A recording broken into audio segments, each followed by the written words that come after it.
Shalom, Bapak Ibu Saudara sekalian, apa kabar Anda hari ini? Selamat datang dan bergabung bagi Bapak Ibu yang baru pertama kali mendengarkan renungan dari pelayanan Hesbata Ministry channel YouTube.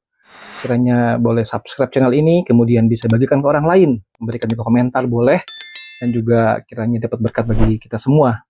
Saudaraku, kita minggu lalu merayakan hari Pentakosta, hari turunnya Roh Kudus. Dan kesempatan pada hari ini saya akan mengajak kita sama-sama merenungkan satu tema yang saya beri judul Hidup yang Ditransformasi oleh Roh Kudus. Mari kita bersatu di dalam doa terlebih dahulu. Pada dalam surga kami mengucap syukur untuk semua berkat yang Kau berikan kepada kami pada hari-hari ini, khususnya Roh Kudus yang dicurahkan dalam kehidupan kami memberikan satu transformasi hidup bagi kami.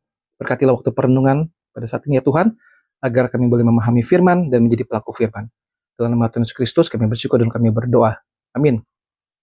Saudara, saya akan mengambil bagian dari Kisah Rasul pasal yang kedua, 1 sampai yang keempat. Sudah perhatikan bagian itu, ketika tiba hari Pentakosta, semua orang percaya berkumpul di satu tempat. Tiba-tiba turunlah dari langit suatu bunyi seperti tiupan angin keras yang memenuhi seluruh rumah, di mana mereka duduk.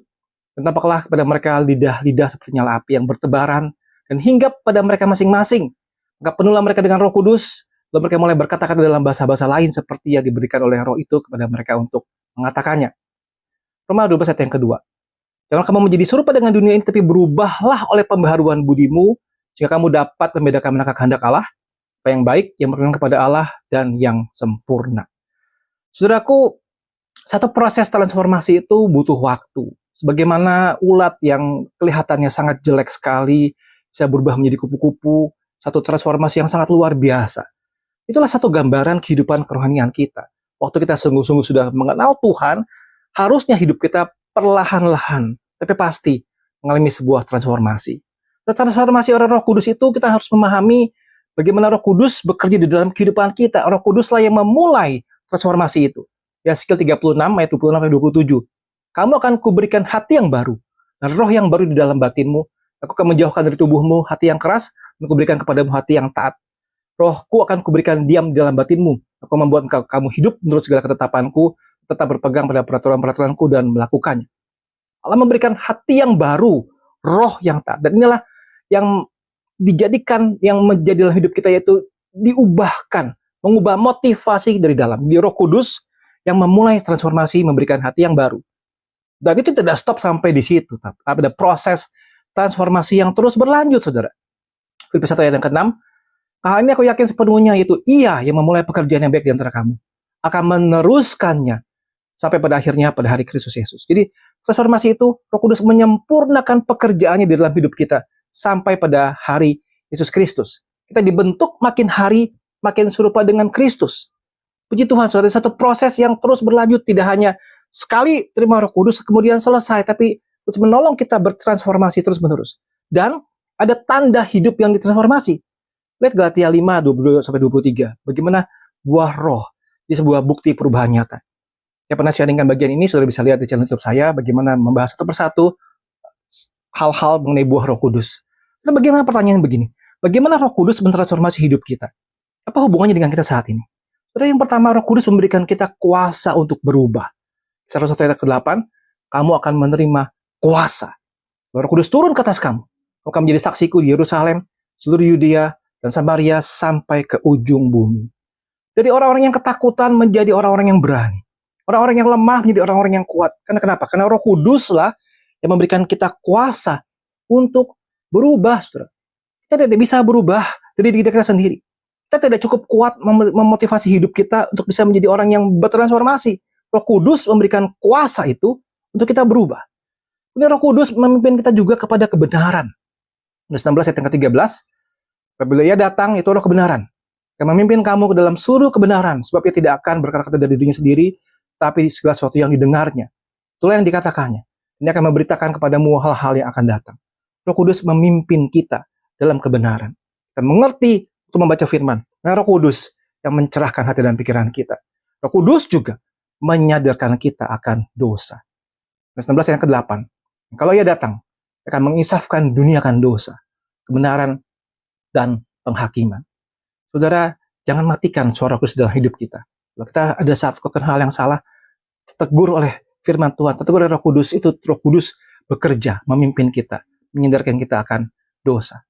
Saudara, Roh Kudus pun memampukan kita untuk hidup kudus. Bukan hanya dia menyadarkan kita, ini dosa, ini salah.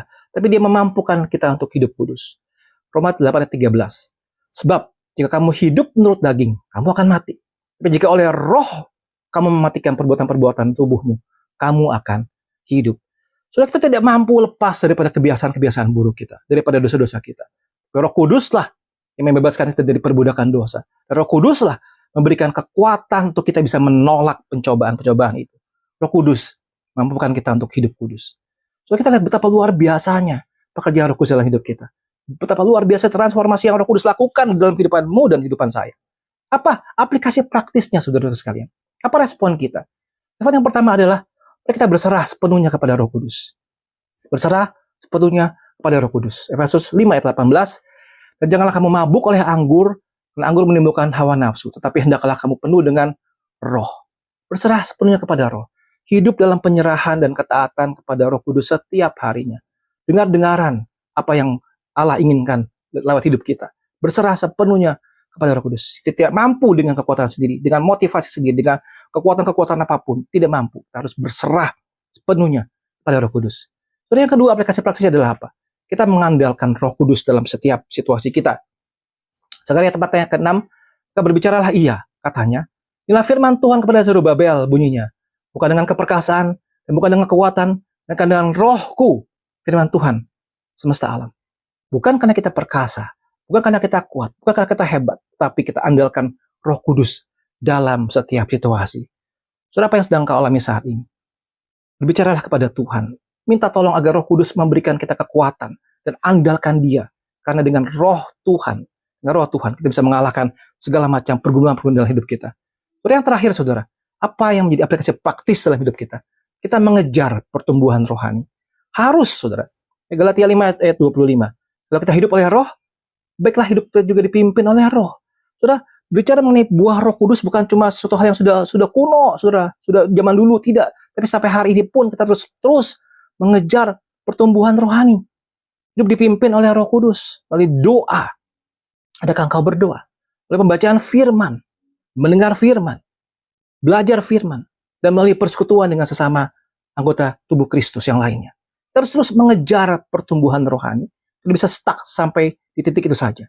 Saudara, mari kita sama-sama melihat betapa luar biasanya pekerjaan Roh Kudus dalam hidup kita. Bukan cuma bicara soal 2000 tahun yang lalu, yang mengubah para murid yang luar biasa, tapi sampai saat ini pun, hidup yang ditransformasi oleh Roh Kudus bukan perubahan sikap saja, tapi revolusi hati dan pikiran kita. Izinkanlah Roh Kudus mengubah hidupmu saat ini, saudaraku. Saudaraku yang masih ragu-ragu, izinkanlah. Saudara yang merasa hopeless dengan situasi yang terjadi, dengan kebiasaan-kebiasaan buruk yang terjadi, izinkanlah Roh Kudus mengubahmu sepenuhnya pada hari ini. Mari kita berdoa, memohon kiranya ada transformasi, ada pembaruan oleh Allah Roh Kudus dalam hidup kita. Saudara, ambil waktu sejenak. Berdoalah kepada Tuhan. Sungguh-sungguh meminta agar kiranya Roh Kudus memberikan kita kuasa. Roh Kudus mentransformasi hidup kita. Membarui hidup kita. Agar kita bisa sepenuhnya sungguh-sungguh berserah kepada Roh Kudus. Mengandalkan Roh Kudus dalam setiap situasi. Dan mengejar pertumbuhan rohani kita. Terus sekalian, selamat hari Pentakosta. Kiranya lewat renungan ini. Boleh makin membuat kita makin mau bertumbuh dalam mengenalkan Tuhan. Bertumbuh dan terus ditransformasi oleh Roh Kudus. Ini segala kemuliaan hanya kembali kepada Tuhan. Tuhan Yesus memberkati kita sekalian. Amin.